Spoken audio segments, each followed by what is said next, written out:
Selamat sore, Nabil. Di sini kita akan menjelaskan tentang perawatan pada ternak sapi. Yang pertama itu kita lihat dari kandangnya. Jadi kandangnya itu harus bersih, kering dan memiliki ventilasi yang baik. Nah, seperti kandang yang Nabil punya ini dan memungkinkan.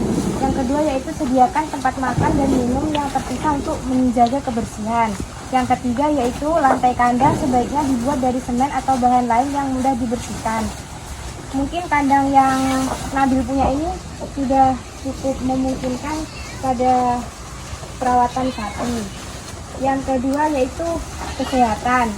Vaksinasi rutin untuk mencegah penyakit seperti antraks, PMK, dan brucellosis. Yang kedua pemeriksaan kesehatan rutin oleh petugas kesehatan hewan. Yang ketiga yaitu pemberian obat cacing secara berkala. Yang keempat menjaga kebersihan tubuh sapi dengan memandikannya secara berkala. Yang ketiga yaitu reproduksi pada sapi. Perhatikan masa birahi sapi betina untuk keberhasilan reproduksi.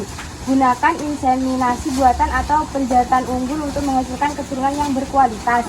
Berikan perawatan khusus pada sapi bunting dan anak sapi yang baru lahir. Nah, di sini saya ingin menambahkan materi dari saudari Ayunda tadi. Nah, di sini saya ingin menjelaskan tentang pemberian pakan sapi. Yang pertama yang kita lihat itu pada jenis pakan. Nah, di sini saya kasih tahu sama Bapak. Kalau jenis pakannya itu ada beberapa. Yang pertama itu hijauan. Hijauan itu kita dapat ambil dari rumput gajah, rumput odot, jerami juga bisa, daun lamtoro, dan daun nangka. Nah, kalau yang kedua itu konsentrat.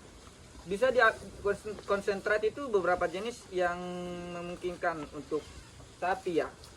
Yang pertama itu dedak padi, bungkil kelapa juga bisa, bungkil kedelai, dan jagung giling. Nanti supaya kualitas sapi kita itu semakin banyak dagingnya, timbangan dagingnya nanti juga tambah bertambah itu. Nanti Bapak juga untung di situ. Nah, yang ketiga itu pakan tambahan. Pakan tambahan itu seperti mineral dan vitamin. Vitamin ini cukup penting ya Pak.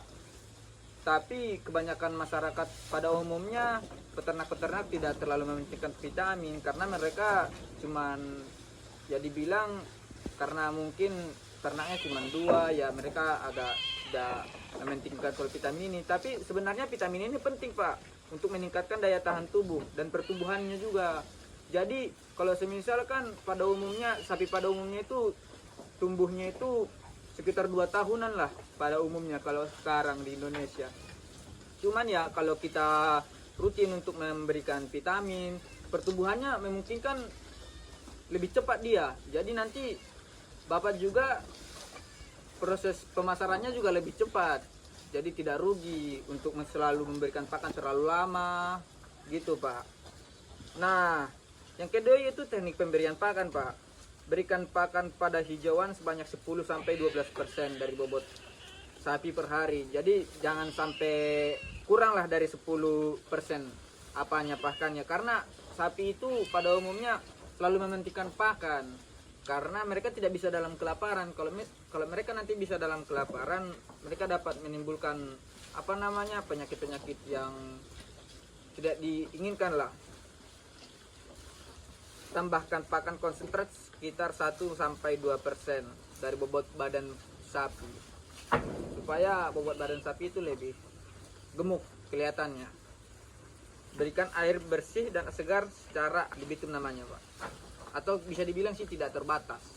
Karena sapi itu kalau bisa dibilang sama juga macam hewan kerbau, tidak bisa dalam keadaan haus. Nanti dia dapat dehidrasi dan berpenyakit lalu meninggal. Kalau boleh tahu Bapak kasih pakannya itu beberapa kali dalam satu hari Kak? 1 hari 3 kali. Oh, 1 hari 3 kali, berarti pagi, siang, dan sore. Oh, bagus. Kalau itu memang udah pas itu. Nah, sekarang kita berbicara tentang manajemen limbah. Yang pertama itu pengolahan kotoran sapi. Kotoran sapi dapat diolah menjadi pupuk organik atau biogas. Jadi Bapak juga bisa mengolah kotoran-kotoran sapi ini menjadi limbah pupuk organik nanti atau biogas. Jadi Bapak lebih untung. Semisal nanti ada Bapak memiliki hewan lagi. Apa namanya?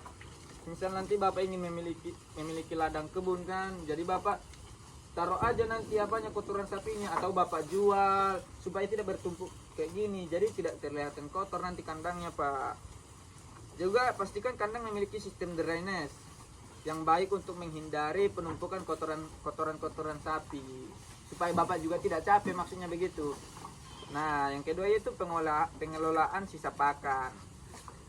Pakan yang tidak termakan sebaiknya dibersihkan untuk mencegah berkembangnya bakteri dan penyakit. Seperti yang kita lihat ini, Pak.